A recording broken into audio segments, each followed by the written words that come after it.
Spartans to Podcast Evolved, part of Evolved, your home for Halo. That sentence still sounds weird to me. Podcast Evolved hosts an original lore series and remaps monthly Halo news, amongst other things. Today, you're listening to Infinite Impressions. This may or may not, I can't remember how many impressions we're going to do, but we're pretty close to the end, as you can imagine, until probably co-op and stuff. When that launches, we'll have episodes ready for then. So I'm your host today, David, and alongside me is the one and only Krysta Brown. Hey, what's up? What's up, Krysta? Welcome back to the show. I know. It's been a while. Today we're doing an episode of Infinite Impressions, like I said, and we're going to talk about PC with Krysta. Yeah. Now, not to be confused with Krysta being PC, because we all know she isn't. It's totally different. This is PC with Krysta. Yeah. We're talking about computers. The computers and the files that are in them. At the moment, let's do some socials. So, if you're new to the show, welcome. Evolved is a host to a variety of different types of shows. This is Podcast Evolved, our main show. We talk about lore, we do all sorts of character dossiers and loads of bits and pieces, main bits of news. We also have Mission Debrief, Fills the Blocks, Halo TV Plus, Halo Gear Guide, Halo Book Club, and Halo Headlines. A lot of shows, a lot of different shows on our feeds, with different types of Halo-related content, as you can imagine. We also partner with HCS Pro Talk with Josh and Will. They're really sound dudes who delve into the competitive Halo scene. So it's great because, like I always say, they do it so we don't have to. Good job. So go check them out. All of our own shows can be found on our website, haloevolved.com. If you're a fan of the show, please rate us and give us a review. And also, we're going to shout out to our patrons. That's right, we're one of those Patreonic people. Guys, thank you so much for your support. You've been incredible. Hope you still find value in our shows and all that we do for you. It's excellent. You guys help us do so much. So if you'd like to go check that out, go check out patreon.com/HaloEvolved. We have exclusive rewards, early episodes, unique swag, access to our own soundtrack. That's right, our own Halo-themed soundtrack. It's amazing. Go check it out. Finally, we encourage our listeners to support us on Audible if you would like to. All the Halo novels are on there. Most of them are I say all of them are actually really pretty good. If you like that kind of stuff, there's also a ton of stuff all over on Audible. So the URL for you here, it's audibletrial.com/podcastevolved to learn more and start your free trial and give us a little bit of support. Okay, so into the Zeta Halos. Krysta, I have done nothing. I turned my Xbox on once in the last month or two. What? And yeah, it's pretty slow going over here. I haven't done a whole lot, especially since Mission Debrief is finished. I haven't touched it. Have you done anything at all? I actually recently watched a Halo Infinite speedrun. It was very interesting. Oh, how does that work?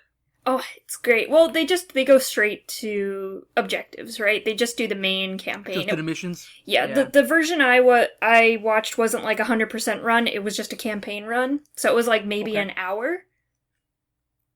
Wow.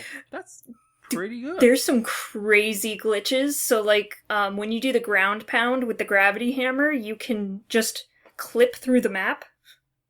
Oh, nice. And then, of course, when you clip through the map, you can just use the grappling hook to go literally anywhere. True. And then, are there skulls on? No skulls. No skulls. So it was just a like quick run through. Another fun trick, of course, like you completely abuse the grappling hook.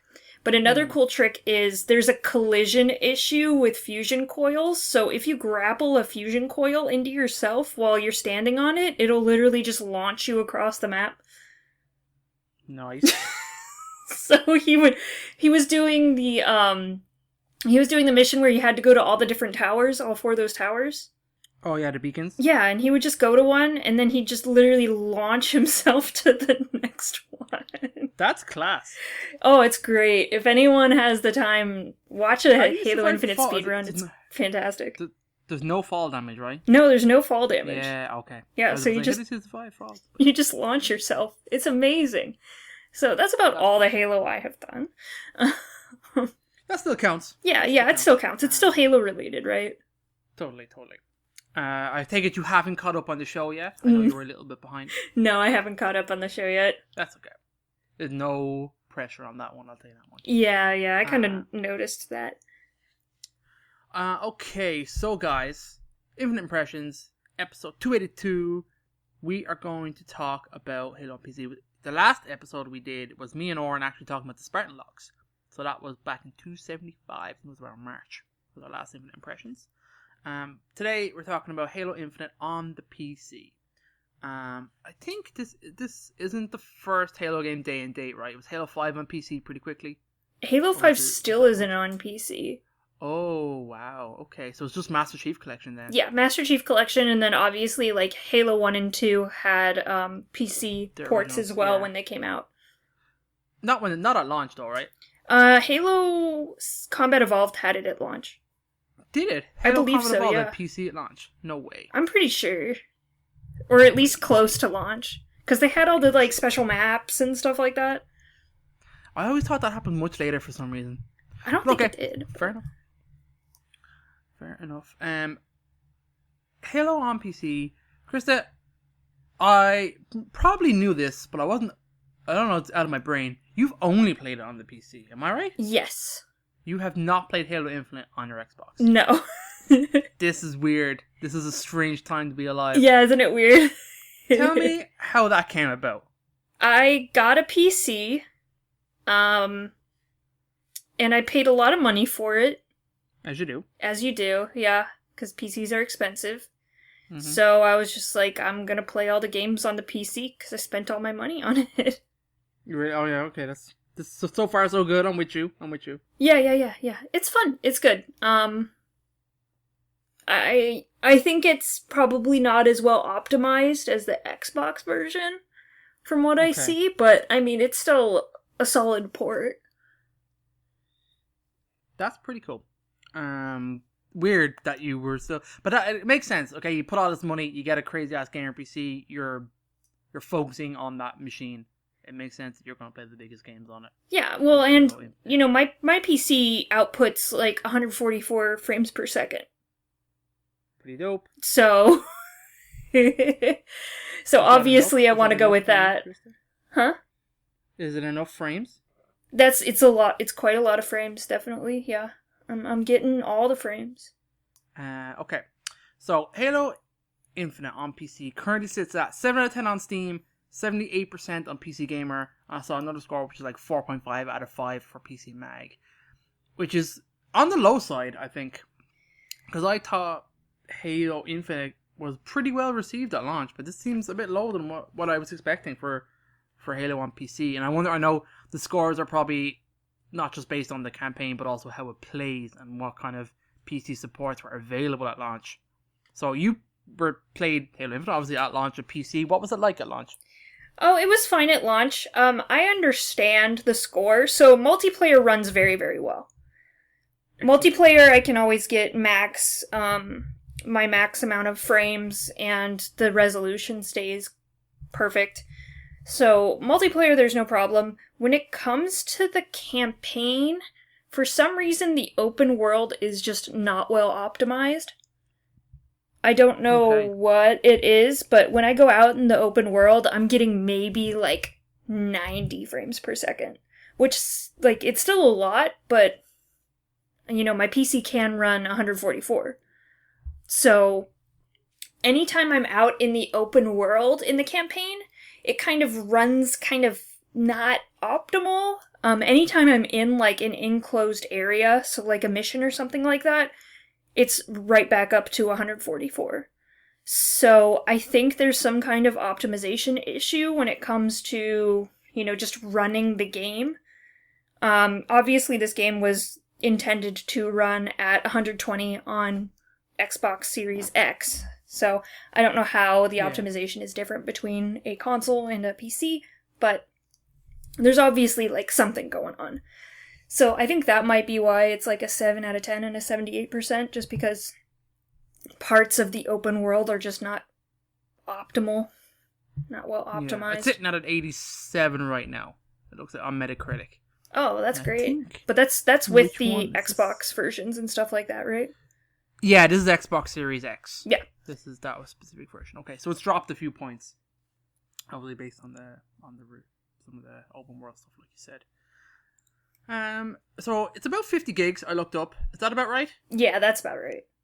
That's not a huge game. No, it's pretty normal. Outside. So it's not too beefy at all.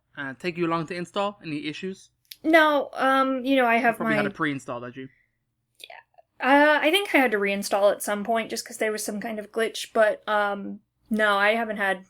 it installs quite fast. I have my PC hooked up to my internet with an Ethernet port, and, download times are pretty quick. No issues. Good stuff. No issue. How are you playing it? Are you mouse and keyboard? Are you controller? Are you mixing and matching? What are you doing? So I do mouse and keyboard primarily, and my what I found is my hands aren't quite used to long sessions of mouse and keyboard play. You get the cramps. Yeah, I'll get cramps. And it's gotten better as I've just played more video games on mouse and keyboard, but when I was first starting out, it was like, after you get like 5 hours in, it's like, okay, I have to switch out to controller, which is completely, it's seamless. You just pick up the controller, press a button, and it automatically switches over to controller controls. Nice. And then if you hit just a button on your keyboard, it'll switch back over to keyboard. So it's really easy to just move back and forth, pick up a controller, play on the controller, start playing on your keyboard and mouse if you want to do that. So it's really nice to be able to switch back and forth. So there's not really a problem there. The keyboard and mouse controls were hard to get used to at first, definitely. Yeah. It is really nice to aim with a mouse, though, I gotta say. It's great. It's basically just point and click. I haven't played a game like that in so long. Yeah, it's nice. I like it. Long. I like it. Yeah, other than it just getting used to the controls and stuff like that, I do like the fact, so your gear is actually just 1, 2, 3, 4. So I know on That's controller so there's like a crazy D-pad sequence you have to do for everything. Yeah, fuck that. That's perfect. And then your grenades are the same? Your grenades, you press a button to switch between them, but it's like E to throw a grenade. Oh, that's so wrong. So like, the grenade is, so you said you switch between it, so you can't pick a specific grenade. You probably can, right? Yeah, it's like when you press the D-pad and you just cycle through them. And this is the same, you just cycle through, you can't jump to a specific one. No, you can't.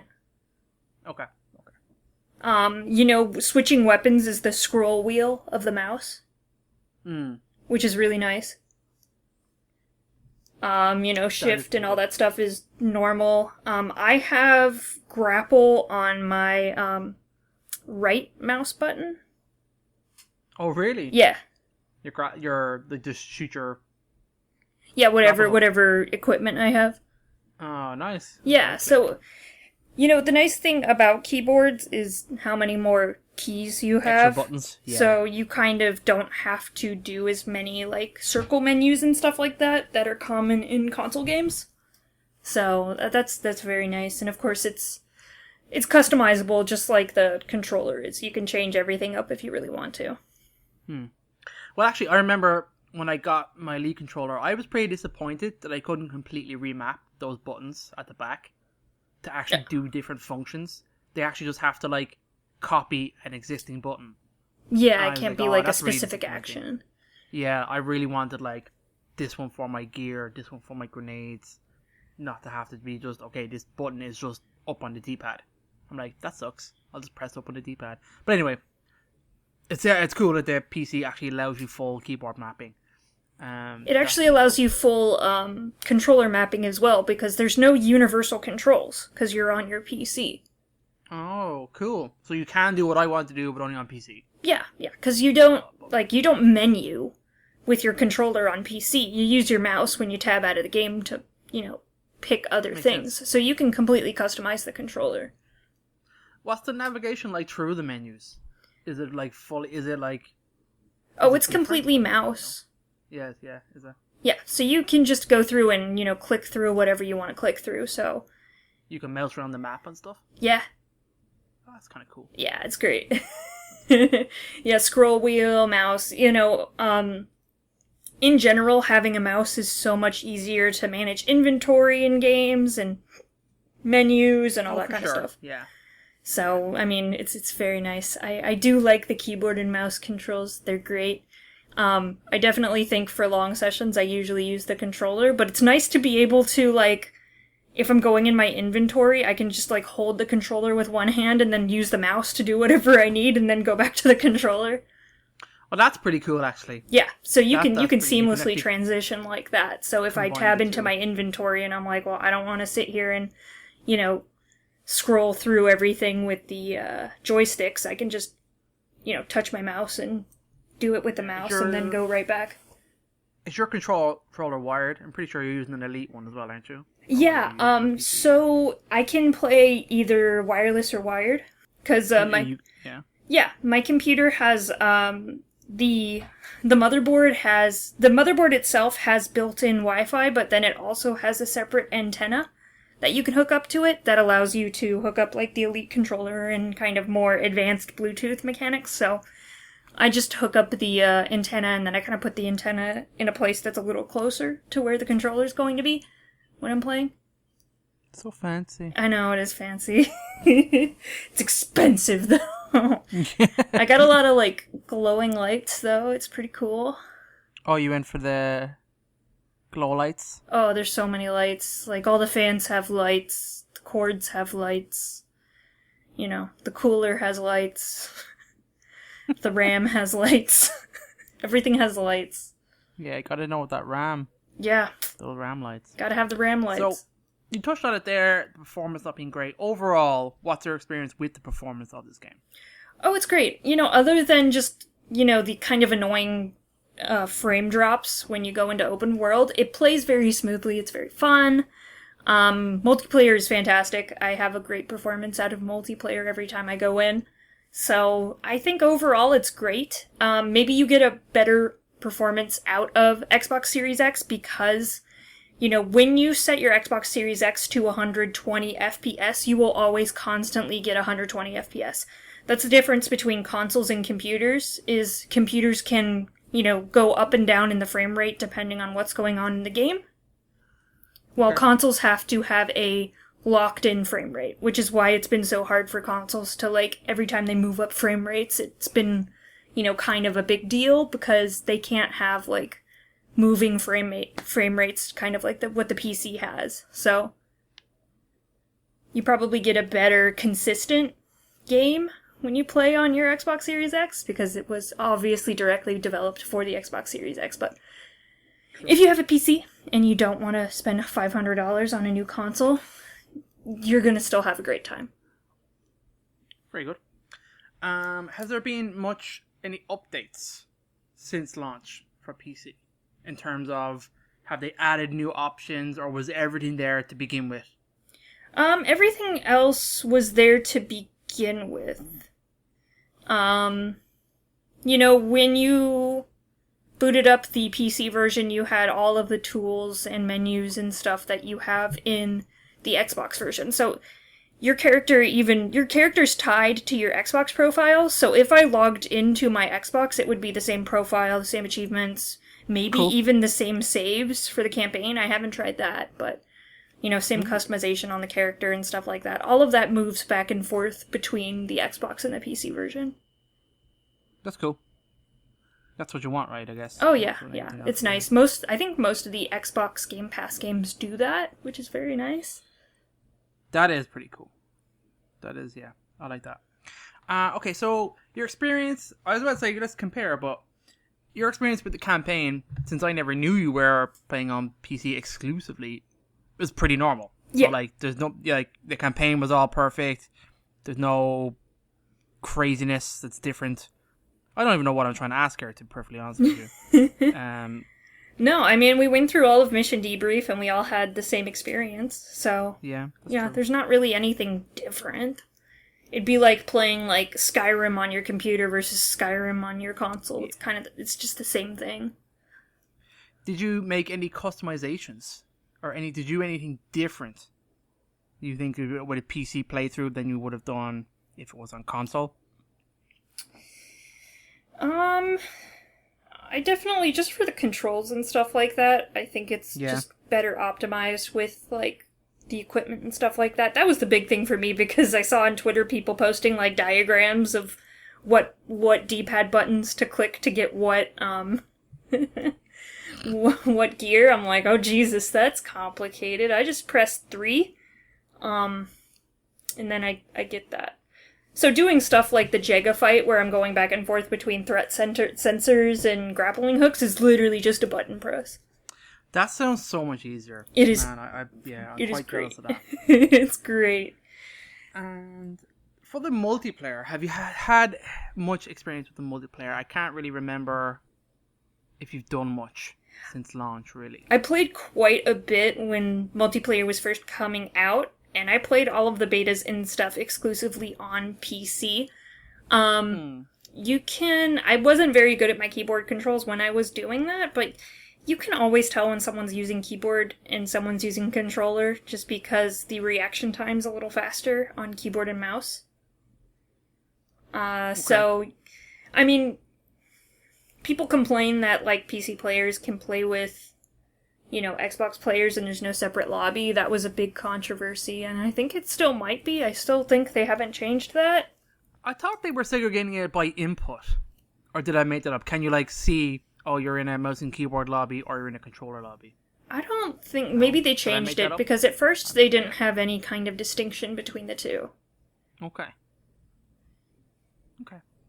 I don't know what that's like in terms of... Because, I've played multiplayer in ages, but presumably I was probably playing with people on PC without knowing it. Yeah, you probably were. And I think...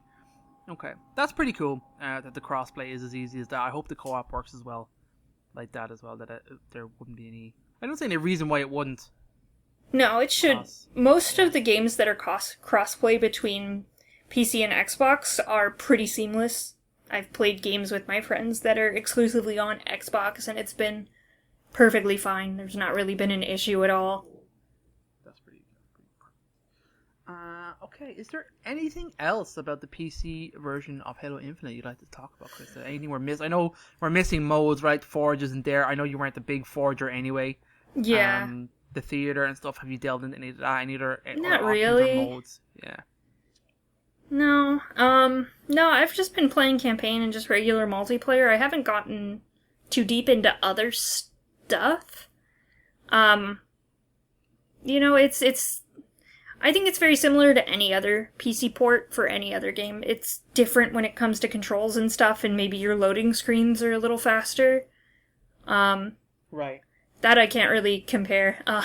I was playing We Happy Few, and it took me maybe 30 hours in to realize that the loading screens had a little animation. Because you were loading in so fast? Yeah. Nice. I didn't even see the whole loading screen. I was like, oh, there's a little kind of cartoon at these loading screens that I never see. So I even found that with Infinite's ones that they were doing that with. They just went by so fast. Yeah, I see the ring stuff and then the little thing on the side. Some things take some loading screens take longer than others, obviously, especially when you're first launching into the game, but I don't know. Yeah, depending on what you're doing. Loading times are pretty good on PCs in general. As they would be, with your lovely SSDs and whatnot going on. Yeah, and all the money. All the money. All the money. Are you looking... There's just so much. Is there much mods for Infinite? Or what's the community like at the moment? I don't know. I don't know how you would mod it. Because I know, Steam has... If I had the game on Steam, there's, Steam Workshop and stuff like that makes modding quite easy for those games. But I don't know how it works on... Because I play exclusively off of the Game Pass servers. Okay. So you're logging into Game Pass on your PC and running and launching the game from there? Well, you can actually just launch it straight from the computer. You have, an icon and stuff like that, just like a regular game. Yes. But I don't have, the Steam integration or anything like that. I haven't even thought of modding it, actually. I haven't seen any mods, around the internet or anything like that. So maybe it's not allowing you to mod it? I don't know. Cool. I suppose most of that is probably, Forge stuff anyway. like the crazy stuff that people make, they would probably do it in Forge. Yeah. Probably. Halo has its own built-in mode for like making janky shit. Forge just is the mod. Yeah. Okay. So overall, pretty perfect experience for you on PC, Krysta. You would.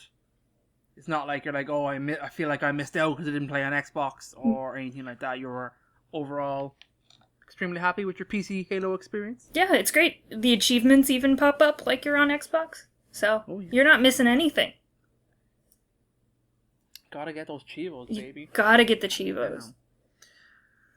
That's pretty cool. I don't really have anything else to say or even ask that I can think of when it comes to like gaming on PC and any crashes and stuff or anything like that. But like, I think I might have even seen 1 or 2 crashes on my Xbox. But have you had anything like that? Yeah, it doesn't happen very often. It's you can kind of tell when you're overloading the game with whatever, but I haven't really done too much to do that. So if there is a crash, it's usually in open world. Like if I'm on a Banshee doing crazy shit and killing a bunch of enemies at once or something like that, but it's rarely happened. Okay. That's pretty good. Yeah. Anything else pick out in your brain? There's a glitch to let you drive the Pelican. Oh, shit. Tell me about this.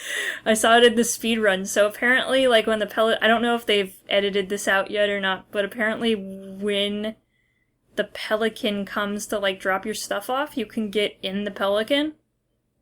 And then if you quit out of the game and reload it, the Pelican's just a vehicle. That's ridiculous. So you can get in it and drive around, and the best part about it is that it insta-kills phantoms if you drive into them. So this guy's doing the speed run, and instead of waiting for enemies to drop, he just gets in the Pelican and rams them and kills everyone. It's great.